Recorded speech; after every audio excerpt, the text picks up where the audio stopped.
up, Dokkanners? Welcome back to Dunrami for another video on Dragon Ball Z Dokkan Battle. Giant form Team Bardock, the original Team Bardock, is now complete, kinda. And we're gonna test them out. We're gonna see how well they fare against the new Dokkan events given their terrible, terrible passives. Before we get started, let's take a look at all the units. I've got a couple rainbows and a couple non-rainbows. We'll start from the rainbows. We'll take a look at Tora, probably the best unit out of all the giant form units. Probably in general, even. This guy can lower enemies' attack by causing supreme damage. He also is a great support for all allies. Ki +3, attack +30. Recovers 6% HP up to 18 per giant form category ally on the team. So basically, if you've got 3 other giant forms, his passive is maxed out. And he has a chance of turning into giant form 2 times, which is cool. Then the other rainbow that I have is Borgos. This guy is kind of a nuke. Probably the only nuke on the team. Raises attack for 3 turns after causing supreme damage. So his whole thing is attack and defense plus 12% per key sphere obtained, plus an additional attack and defense plus 1% up to 3. So 15% attack and defense per orb obtained for each attack. So he has the ability to nuke, and he also has the ability to transform. Now, I'll just continue in order of what I think are the better units. Then there's Bardock. He greatly raises attack for 1 turn and causes supreme damage. He has attack plus 100% when HP is 30% or above, and then he transforms into Giant Ape. So you're starting to see the age of these units because their passives are really lousy, especially in this day and age. The only one that pretty much can handle it would be this one, but even then, this one is still a little outdated. And then, well, actually, that's not the worst. This is the second to worst, I would say, for the passives for the giant form. This is Fasha. Causes supreme damage, raises allies' attack by 20% for 1 turn. She has attack and defense plus 30%, changes int key spheres to STR, and then can transform. That's just lame. Now, there's 2 reasons why she doesn't have any orb or hidden potential in her. 1, I don't think it would help very much. 2, once again, I am on an STR orb shortage. Now, I ranked 18th on the planet. Unfortunately, because of what's going on, there were a lot more people playing. I was able to, get past most of them, but there were a few more people with little to no other responsibilities because of what's been happening. So I could feel the competition from the start of the tournament all the way until the end. So I dropped a little bit. But that's not the point. The point is, I don't have enough STR orbs once again. The good news is I was able to put all the orbs that I needed to and all the other units that are important, but obviously this Fasha is not important, so I'm not going to bother with putting any orbs on her. She will just filter out along with the 2 lead units. And then finally, the worst passive out of this team is the almighty Shugesh, which is very unfortunate because this guy is already this guy's just garbage, and his free-to-play unit is so much better, it's not even funny. Look at his passive.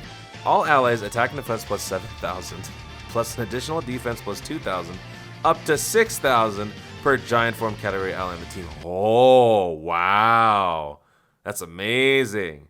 Unfortunately, I do have a dupe in this guy, so I had to put some hidden potential into him. I gave him some balance just so that he can be kind of reliable, maybe. But honestly, I don't expect much from this guy because, again, he's just garbage. He's so bad. And then we're leading the way with 2 Bardock units. I was able to pull 1 copy thanks to the myriad of sponsored summons that I had on my live streams recently. Shout out to my tunes who sponsored and helped facilitate these many, many summons. I think 1 out of 18 or 19, I was able to get a copy of Bardock, so thank you to my tunes, you know who you are. I've recorded so many of these. I'm honestly becoming... And then we've got a single dupe friend unit for Bardock as well. This is a pretty decent unit as far as stats goes for the leader skill. Ki +4, 130 for HP, 170 for attack and defense, for revenge and low-class warriors.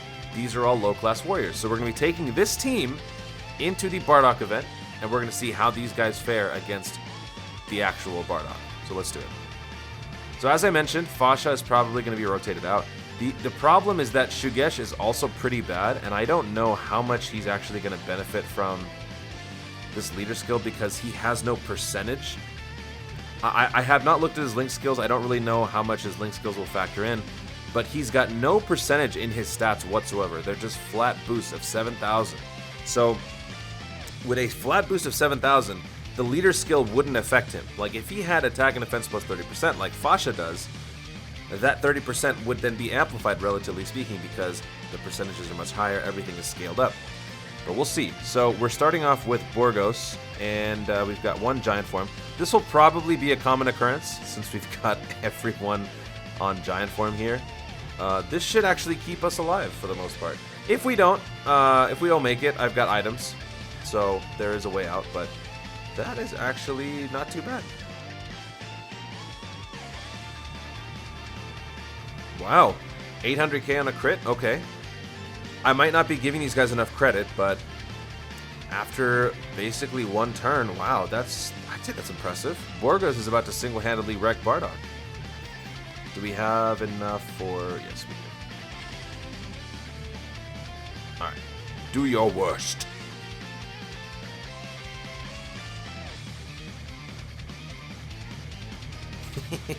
Child's play. You gone. Alright. Are we going to get another transformation right here? I'm going to guess no. Yeah, no transformation. Alright. So here we now have... two units that we actually don't want. But let's actually take a look at their stats. So, it's not too bad. I mean, I guess it... I don't know. I guess it is bad. The Borgos will actually be fine once I pick up all of these orbs. So, 1, 2, 3, 4, 5, 6, 7. 1, 2, 3, 4, 5, 6. Yeah, so we'll pick these up. That should keep him safe. Yeah, 200k attack, 80k defense. That's pretty good. He doesn't have type advantage though, so that makes me a little worried. But we should be okay, and then we'll have Fasha be in the second slot. She has about 30,000 defense, but she's got type advantage, so that'll keep her safe. And then Bardock will be at the end, and we'll cycle him out. Obviously, most of the damage will probably come from him, but as much as we can avoid, I would like to not have them contribute to the fight. This is all about Team Oozaru. And this is also meant to showcase and demonstrate how badly these guys need an EZA, because even with 340% attack and defense boosts, thanks to the two leads, we are going to see just how weak these guys are. Alright, so we've taken about half of his health, and now we've got Bardock and Shugesh. I'm actually a fan of the Bardock unit. He looks, he's pretty decent, because he can greatly raise his attack and then attack. So that's good. The only thing is he has no way to defend himself. But neither does this guy. But what's weird is that he's actually got less defense than Shugesh. So I guess that 7,000... Oh, I'm sorry. That 13,000 defense. Ooh. Actually helping out. So let's see how much this can do. I gave him, I believe, 17 additional... No, I think I gave him 17 crit and then the rest into additional. Just because... You're really not going to be sustaining these units in long-term fights. They just can't hold their own. So you might as well just go big or go home. So the idea is that once they transform, whether they transform or not, they will get one solid shot in, and that would be their main damage-dealing moment. And once again, it looks like the Bardock is going to be carrying us. I wish there was a way to just have it be the 5 core units on the team and not have it be anyone else.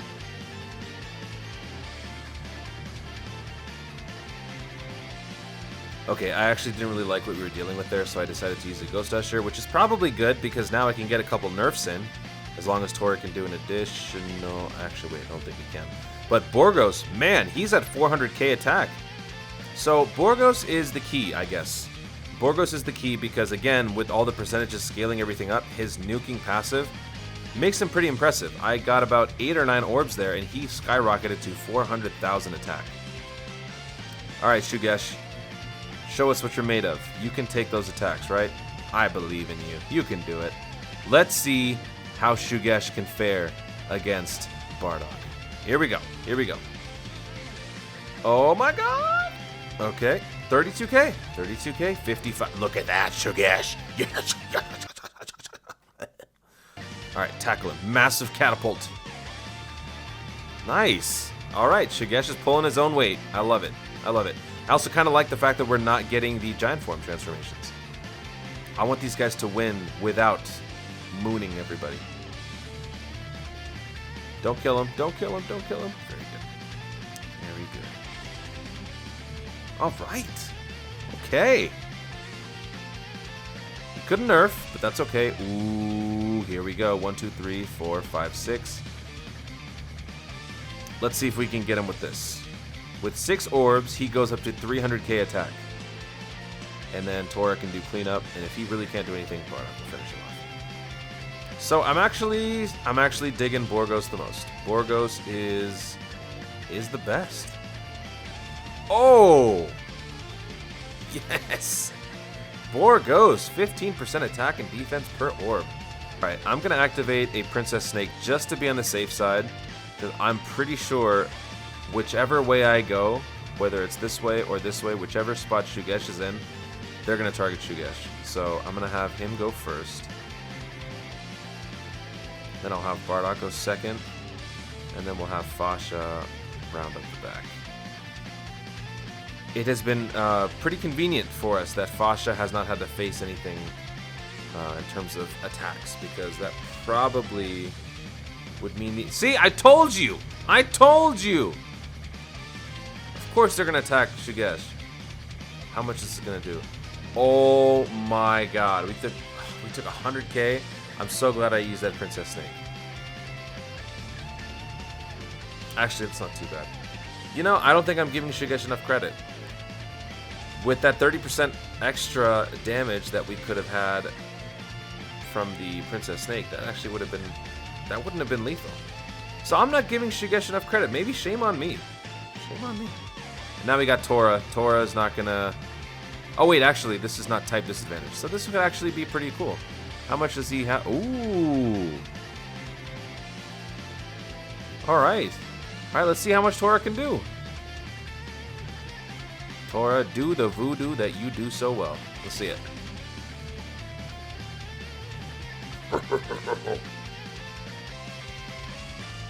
Donkey Kong! 350.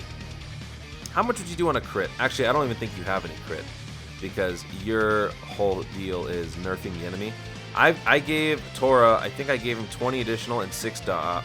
There's the dodge. There's the dodge. Right on cue. I mean, we wouldn't have taken any damage there, but that was still nice to see.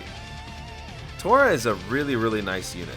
I feel bad that I failed to really mention or give him a lot of credit in a lot of pure Saiyan discussions, because he's actually got a lot going for him.